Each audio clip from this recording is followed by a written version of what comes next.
ఒక వార్తలను నువ్వు వింటాం కాదు, దేవుని వాక్యాన్ని చదువు. Get the word, feed in your mind. ఎంత వాక్యం తెలుసు?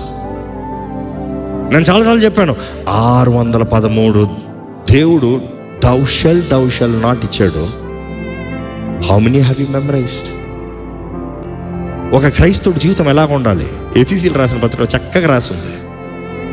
అండ్ దెన్ ఒక క్రైస్తవుడు బాధ్యత ఏంటి, తన పోరాటం ఏంటి, పెద్దలకేమి, పిల్లలకేమి, భర్తలకేమి, భార్యలకేమి, సంఘానికి ఏంటి, అన్నిటిలో చక్కగా రాశాడు.